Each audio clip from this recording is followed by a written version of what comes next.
प्रधानमंत्री जी, मोदी जी, बहुत सम्मान करता हूं मैं आपका, बहुत सम्मान, लेकिन ये बात जरूर बोलूंगा। दोस्तों, मुझे सिर्फ आपका 5 मिनट चाहिए, मैं 5 मिनट से ज़्यादा नहीं लूंगा और आपका टाइम पास कराने नहीं आया। आज मैं मुद्दे की बात करने आया हूं, समझ रहे हो।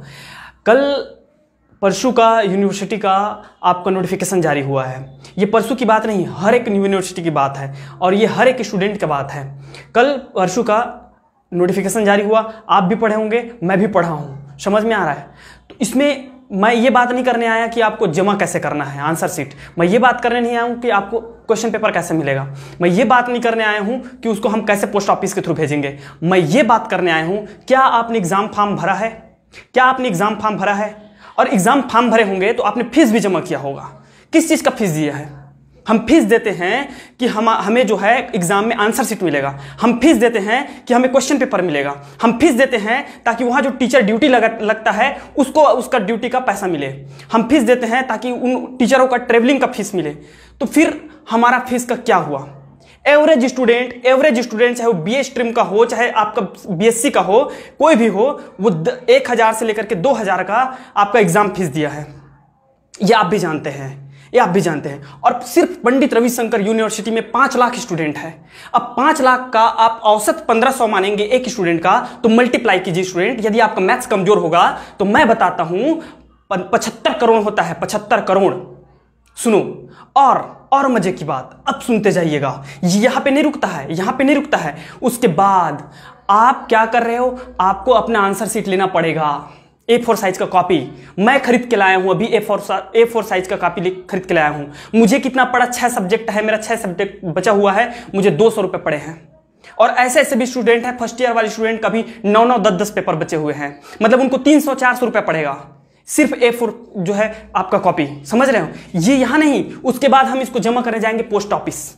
और पोस्ट ऑफिस में यदि आपको पोस्ट ऑफिस का नियम पता नहीं होगा तो मैं बताता हूं, पोस्ट ऑफिस में 0 से लेकर के 50 ग्राम के पोस्ट का आपको 40 रुपए देना पड़ता है, समझ में आ रहा है। और अप्रोक्सीमेट आपके अगर 6 पेपर भी हैं तो आपको 200 से 300 रुपया पोस्ट ऑफिस में देना पड़ेगा। मतलब हम अगर मिनिमम माने तो वहां भी हमको 500 रुपया पड़ जा रहा है। अब ये सोचो, ये आप एक स्टूडेंट की बात नहीं है जो 500 रुपया दोगे आप, ये हमारे 5 लाख स्टूडेंट की बात है जो सिर्फ रविशंकर यूनिवर्सिटी में है।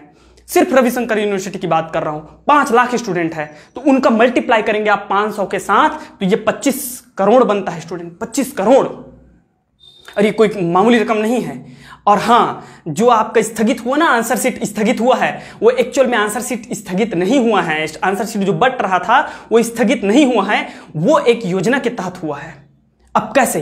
इतने बड़े बड़े प्रोफेसर हैं, इतने बड़े बड़े सेक्रेटरी हैं, क्या उनको टाइम टेबल बनाने नहीं आता? क्या उनको आंसर शीट वितरण करने नहीं आता? क्या उनको आंसर शीट वितरण करने नहीं आता है? आप देते हो, टाइम देते हो हमको 17 से 23 के बीच, 5 महीने से स्टूडेंट कॉलेज नहीं गए हैं, 5 महीने से कॉलेज स्टूडेंट नहीं गए हैं। आपका टाइमिंग रहता है 11 बजे से 3 बजे का। स्टूडेंट क्या करेंगे? 5 महीने से कॉलेज नहीं गए हैं, कॉलेज देखने जाते हैं, भीड़ देखने गए हैं, माहौल देखने गए हैं, अपने दोस्तों से मिलने गए हैं। भीड़ तो होगी ना साहेब, भीड़ तो होगी, पता है, और ये आपको पता था, लेकिन फिर भी भीड़ करवाया गया। और आपके पास बेहतरीन योजना हो सकती थी, आप ऐसा कर सकते थे, जो 11 बजे से 3 बजे का टाइम था उसे आप 9 बजे से 5 बजे करवा सकते थे। तो जब टाइम बड़ा हो जाता तो भीड़ कम हो जाती। हर कॉलेज में गेट होता है, हर एक कॉलेज में गेट होता है, और हर कॉलेज में कम से कम 3 से 4 चपरासी होते हैं, सेक्रेटरी गार्ड होते हैं। आप वॉलंटियर को लगा सकते थे गेट पे 2 वॉलंटियर लगाते, सभी स्टूडेंट को ग्रुप में 5-5 के 10-10 के आपका अल्टरनेट सोशल डिस्टेंसिंग का पालन करते हुए आप सैनिटाइजर करवा करके उनको वितरण करवा सकते थे। लेकिन ऐसा नहीं हुआ। आप ऐसा करा सकते थे, एक दिन आपको फर्स्ट ईयर को दिया जाएगा, दूसरे दिन सेकेंड ईयर को, तीसरे दिन फाइनल ईयर को दिया जाएगा। आप ऐसा करा सकते थे, बीए, बीकॉम, बीएससी करा सकते थे, लेकिन आपने ऐसा नहीं किया क्योंकि ये आपकी योजना थी। पहले से जानकारी था कि हमें तो पैसे लूटने हैं, बचाने हैं। ये सब आपकी योजना के तहत हुआ है। और जो आप बोल रहे हैं ना साहब, और इन सब का पैसा, अगर आप में शर्म नाम की चीज होगी तो इन सब का पैसा आप स्टूडेंट को, जो एग्जाम फॉर्म का पैसा आप वापस करेंगे। अब वो चाहे आपका ड्राफ्ट के जरिए से हो, चेक के जरिए से हो, या उनके अकाउंट में जैसे छात्रवृत्ति देते हैं उसके जरिए से हो। अभी हम अपना मार्क शीट लाने जाएंगे, उस टाइम भी आप दे सकते हो। तो ये अगर आप में शर्म होगी तो आप पैसा वापस करेंगे। ये कोई फालतू का पैसा नहीं है। हम गरीब स्टूडेंट हैं, यहाँ कितनों गरीब गरीब ऐसे ऐसे स्टूडेंट हैं जिनके घर में अभी मोबाइल नहीं है, जिनके पास, वो कैसे करेंगे, क्या करेंगे? और आपने तो कंपलसरी कर दिया, ऑनलाइन नहीं, उसको आपको पोस्ट ऑफिस के थ्रू ही भेजना है, पोस्ट ऑफिस के थ्रू ही भेजना है। तो कैसे भेजेंगे? ऊपर से लॉकडाउन लगा दिया। तो लॉकडाउन लगाया तो अभी आपका पुस्तक भंडार में जो है, पुस्तक दुकान में आपका भीड़ नहीं है क्या? जा करके देखिए, मैं खरीद के आ रहा हूं, इतना भीड़ है, इतना भीड़ है, वहां आंसर शीट नहीं मिल रही है। आंसर शीट लेने के लिए आपको भीड़ लगाना पड़ रहा है, वहां पे कॉपी लेने के लिए भीड़ लगाना पड़ रहा है। अचानक से आप लॉकडाउन कर दिए हो। ये कोरोना वोरोना कुछ नहीं है, जो कोरोना का आप बहाना करके जो आप किए हो, ये सब चोचला है। कोरोना कुछ नहीं है, पता है? कोरोना होता ठीक है तो आपका जब गृह मंत्री को हो सकता है, होम मिनिस्टर को हो सकता है, जिसके पास Z+ की सिक्योरिटी है, ठीक है, जो हमारे फॉर्मर प्रेसिडेंट को हो सकता है, राष्ट्रपति को हो सकता है, अमिताभ बच्चन जैसे बड़े बड़े सेलिब्रिटी को हो सकता है, जो अपने बंगले के हर एक व्यक्ति को कई महीनों तक घर में बैठा के खिला सकता है। उसका हर व्यक्ति घर से बाहर जाने आने वाला हाथ से सैनिटाइजर नहीं करेगा, उसको नहला सकता है सैनिटाइजर से, सैनिटाइज कर सकता है उसको, हाथ को बस नहीं, पूरा आदमी को नहला सकता है। उसके पास इतना मास्क है कि वो मास्क का ढेर लगा सकता है, इतना बड़ा आदमी है। हम तो गरीब हैं, गरीब। मैं तो कसम से कहता हूं, मैं बोल रहा हूं, मैं आज तक एक सैनिटाइजर नहीं खरीदा अपने पैसे का। क्यों खरीदूंगा मैं? है ही नहीं कोरोना यार। अगर कोरोना होता तो हमारे और आपके जैसे गरीब व्यक्ति को क्यों नहीं होता? मेरे गांव जहां पे है, वहां से हर रोज 10 आदमी भाटा पारा जाता है, हर रोज 10 आदमी भाटा पारा जाता है, जो कि एक डिस्ट्रिक्ट है छत्तीसगढ़ का, जहां रेलवे लाइन है, ठीक है। हर दूसरे दिन मेरे गांव का बिलासपुर जाता है हर दूसरा व्यक्ति, हर चौथे दिन हमारे गांव से रायपुर से आना जाना करता है। इतने सारे इवेंट्स हो गए, इतने सारे छठी का कार्यक्रम हो गया, शादी हो गया, तीज त्योहार निकल गए, इतने सारे गणेश का फेस्टिवल निकल गया। किसी को तो हुआ रहता मेरे गांव से, किसी को तो हुआ रहता। इतने लोग घूम रहे हैं, मैं 4 महीने से मैं खुद घूम रहा हूं, क्या झूठ बोलूंगा आपको, मैं खुद घूम रहा हूं, डेली का भाटा पारा जाता हूं, डेली का बिलासपुर जाना आना चल रहा है मेरा। मुझे तो कोरोना नहीं हुआ। अगर इतना बड़ा बीमारी होता तो घरों घर में लाश निकल रही होती है। अभी समझ रहे हैं जिस तरीके से आपने बनाया है, ठीक है। और हमारे काका जी, दाऊ जी, भूपेश बघेल जी, आपने कितना बढ़िया स्टेटमेंट दिया था घोषणा पत्र में कि दारू भट्टी बंद करवा देंगे, दारू भट्टी बंद करवा देंगे। क्या हुआ आपका दारू भट्टी का? क्या हुआ दारू भट्टी का? सब कुछ बंद है, लॉकडाउन में सब कुछ बंद है, लेकिन आपका दारू भट्टी चल रहा है। वहां से आज तक कोरोना पेशेंट नहीं मिला, आज तक कोरोना पेशेंट नहीं मिला, ताज्जुब की बात है।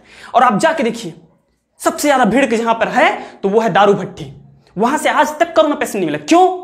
क्योंकि ये सरकार का व्यापार है जनाब, सरकार का व्यापार है। हाँ, कोरोना होती है, कब होती है पता है? कोरोना होती है सैलून खोलने से, कोरोना होती है डेली नीड्स का किराना दुकान खोलने से, कोरोना होती है इलेक्ट्रॉनिक का दुकान खोलने से, कोरोना होती है मोबाइल शॉप और पुस्तक भंडार खोलने से। क्यों? क्योंकि ये गरीब का व्यापार है, गरीब का। दारू भट्टी सरकार का व्यापार है और ये हमारा गरीब का व्यापार है। तो गरीब के व्यापार से कोरोना होती है, सरकार के व्यापार से कोरोना नहीं होती। दाऊ जी, बहुत अच्छे से जानता हूं आपको, बहुत बड़े बड़े डिंगे हाँकते हैं, बहुत बड़े बड़े डिंगे मारते हैं।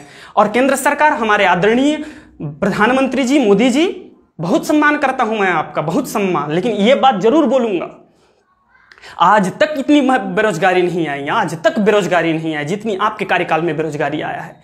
ये तो कोरोना एक बहाना है। आप निकाल के देखो, एक डाटा निकाल के देखो, फरवरी के महीने में आज तक के इतिहास में सब बेरोजगारी अपने चरम पर थी, बेरोजगारी अपने चरम पर थी। और जैसे ही कोरोना आया, एक बहाना हो गया कि हमारे यहां तो कोरोना आ गया है इसलिए सबका रोजगार छूट गया।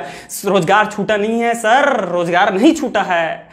ये तो सब आप लोग का चोचला चल रहा है। साला यहाँ आदमी भूखे मर रहा है और आप पूरा सबका जो है नौकरी छुड़वा कर बैठे हैं। सबसे ज्यादा आपको यकीन नहीं है स्टूडेंट और दोस्तों, तो आप 9 महीने पहले एक जो पोस्टमैन का आपका फॉर्म भरा गया था, याद कीजिए आप उस चीज को, 10% के बेस पे उसका सिलेक्शन हुआ था। पता है, मैं भी उसमें फॉर्म भरा था 10वीं बेस से। पता है उसका कटअप कितना गया है? पता है कटअप कितना गया है? ओबीसी का कटअप 95%। समझ में आता है? 99% वाला, जिस देश का 99% वाला स्टूडेंट पोस्टमैन के लिए जब भरता है तो सोच सकते हो उस देश में बेरोजगारी का क्या आलम है, क्या आलम है उस देश में बेरोजगारी का, जहां 99% वाला स्टूडेंट पोस्टमैन के लिए अप्लाई करता है। पता है, मेरा दोस्त है 93% आया था। सुकमा, दंतेवाड़ा, जसपुर, कोरिया, कहां कहां नहीं डाला था, 40 जगह अप्लाई किया था, लेकिन उसका कहीं पे नहीं हुआ। वेटिंग लिस्ट में है, 93% वेटिंग लिस्ट में था। ये है बेरोजगारी का आलम, समझ रहे हो। और ये सब चोचला चल रही है, कोरोना है, कोरोना है, कोरोना है, कोरोना है। कोरोना कुछ नहीं है मेरे दोस्त, ये सब सरकार लोगों का चल रहा है, जो भी चल रहा है। अगर शर्म आती है तो रोजगार, और हम भी मूर्ख हैं, हम भी मूर्ख हैं। हम पड़े हैं आईपीएल के पीछे। आईपीएल देखो बेटा, आईपीएल देखो। अरे ठीक है, मैं खेलने वाले से मैं नफरत नहीं करता, क्रिकेटर अपना काम कर रहे हैं, लेकिन आप अपना काम करो। आप स्टूडेंट हो, आप पढ़ाई करो। वो खेल रहे हैं, वो देश के लिए खेल रहे हैं, वो अच्छी है। वो उनको शोभा देता है कि वो भारत माता की जय बुलाते हैं, क्योंकि वो आईपीएल खेल रहे हो, वो देश के लिए खेल रहे हैं। लेकिन आप क्या कर रहे हो? चेयर कर रहे हो, अच्छी बात है, चेयर करना अच्छी बात है, लेकिन इतने तादाद में हमारे देश में आईपीएल के पीछे भागे पड़े हैं युवा की हमारा देश गर्त में जा रहा है, और बोलते हैं हमारे देश को विश्व गुरु बनाएंगे। खाकर विश्व गुरु बनाओगे आप। रिया चक्रवर्ती के पीछे पड़ा है, सुशांत सिंह राजपूत के पीछे पड़ा है। मैं सम्मान करता हूं सुशांत सिंह राजपूत का, लेकिन हम एक युवा के पीछे भाग रहे हैं 4 महीने से। और आप देखो कितने बेरोजगार युवा यहां फांसी लटक के मर गए हैं। नोएडा की बात बता रहा हूं, जितना वहां कोरोना पेशेंट में नहीं मरा है, उससे कहीं ज्यादा युवा बेरोजगार के हालत में फांसी लटका के मरे हैं। इस चीज का डाटा नहीं है सरकार के पास। जितना कोरोना में नहीं मरा है, उससे कहीं ज्यादा बेरोजगारी में मरा है। हम एक लड़के के पीछे भाग रहे हैं, सुशांत सिंह राजपूत के पीछे 4 महीने से।